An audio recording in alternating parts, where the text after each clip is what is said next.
আছে উপরে দেখে মার। আসসালামু আলাইকুম। মার মার মার তোমার ফাড়ি চেঞ্জ কর। এই তো দূরে আছে মার হেডশট মার। এই নিয়ে কি সালাম উত্তর নাই কেন? ও তুমি আমাকে বলছো? হ্যাঁ তোমাকে তো বলছি, আমি তোমাকে সালাম দিলাম, সালামের উত্তর নেই। সালাম ছেড়ে সালাম আবার কি? প্রতিদিন পর দেখা হলো হাই হ্যালো বলো, সালাম সালাম কি? হাই আফসোস, তুমি সালামের ব্যাপারে সব কি বলছো?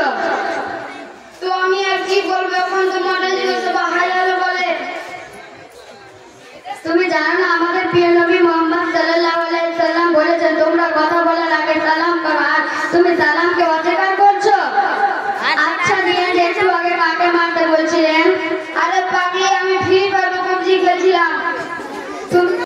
এই ইসলামিক ভিডিও ভালো লাগলে চ্যানেলটিকে প্লিজ সাবস্ক্রাইব করবেন, লাইক করবেন এবং ভিডিওটি শেয়ারও করার চেষ্টা করবেন। ফ্রি ফায়ার PUBG খেলার মধ্যে কতটা সময় নষ্ট হয়ে যায় এবং কি সব কাজ নামাজ ও সব কাজ ছুটে যায়, তাই ফ্রি ফায়ার PUBG খেলা হারাম। কিন্তু আমি মজার জন্য খেলি।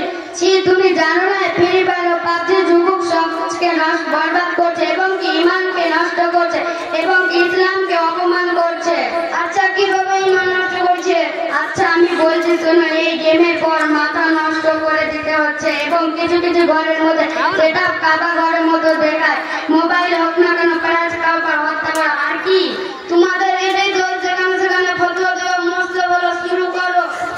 আমরা ফতোয়া দিচ্ছি না, আমরা ঠিক বলছি। তুমি জানো আমাদের নবী সাল্লাল্লাহু আলাইহি সাল্লাম বলেছে যার সাথে যে মহব্বত হবে কিয়ামতের দিন সে তার সাথে উঠিবে। এই হাদিসে তুমি কি বলতে চাইছো? এটাই বলছি যে যদি ভালোবাসা যদি ফিরে পারো PUBG সঙ্গে বানানো আল্লাহ মুসলিম কিয়ামতের দিন তুমি তাদের সঙ্গে উঠিবে, তাদের উপর আযাব হলো তোমার উপর আযাব হতে পারে। সে যখন হবে তখন দেখা যাবে। তুমি এখন যাও তো, তোমার জন্য আমার গেম খেলতে হবে না, আমি গেম খেলছি। এখানে বলছো যখন হবে তখন দেখা যাবে, আর আবার তুমি গেম খেলতে চলেছো না তো কি করবো?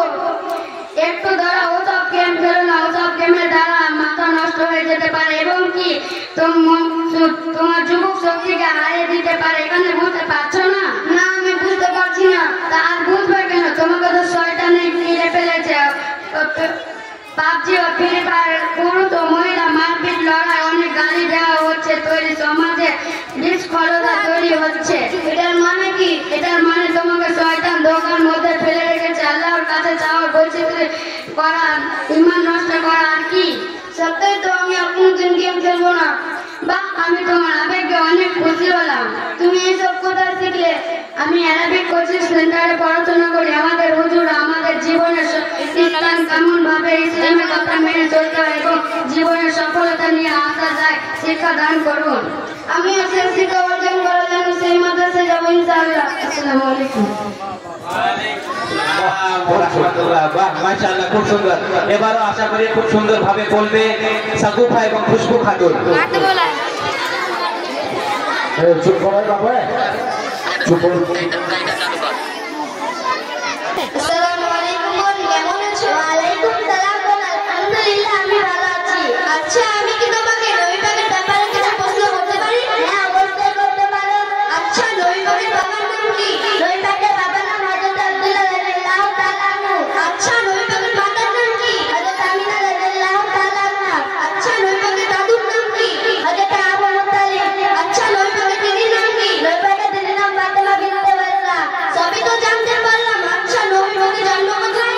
নবী পাক জন্ম হয় আরব দেশে মক্কা শহরে। নবী পাক কত খ্রিস্টাব্দে জন্ম? নবী পাক 514 খ্রিস্টাব্দে জন্মগ্রহণ করেন। আমাদের প্রিয় নবীর নাম কি? আমাদের প্রিয় নবীর নাম হযরত মুহাম্মদ সাল্লাল্লাহু আলাইহি ওয়াসাল্লাম। আমাদের প্রিয় নবী ছাড়া দি मैं तेरे का জানা। আমাদের প্রিয় নবী মুহাম্মদ সাল্লাল্লাহু আলাইহি ওয়াসাল্লামের মুহাম্মদ নামটি কে রেখেছেন? আচ্ছা তাহলে তাই ছিল নবী পাকের বাবার নামটি ওনার দাদু রেখেছেন। আচ্ছা নবী পাকের আরেক নাম কি? নবী পাকের আরেক নাম আহমদ। আচ্ছা নবী পাকের আহমদ নামটি কে রেখেছেন? নবী পাকের আহমদ নামটি ওনার মা রেখেছেন। আলহামদুলিল্লাহ আমি অনেক কিছু জানতাম না, আজকে আমি অনেক কিছু জানতে পারলাম। আচ্ছা নবী পাকের খলিফা কয়জন? নবী পাকের খলিফা 4 জন। তাদের নামগুলি কি কি? তাদের নাম হলো এক নম্বর হযরত আবু বকর সিদ্দিক রাদিয়াল্লাহু তাআলা আনহু, 2 নম্বর হযরত উমর ফারুক রাদিয়াল্লাহু তাআলা আনহু, 3 নম্বর হযরত উসমান গনি রাদিয়াল্লাহু তাআলা আনহু, 4 নম্বর হযরত আলী রাদিয়াল্লাহু তাআলা আনহু। আসসালামু আলাইকুম। ওয়া আলাইকুম আসসালাম। ওই আলাইকুম। ওয়ালাইকুম সালাম। বসতে কবো নবীজি কত বছর বয়স? নবীজি কখন পয়দা হলেন? 12 রবিউল আউয়ালে নবীজি পয়দা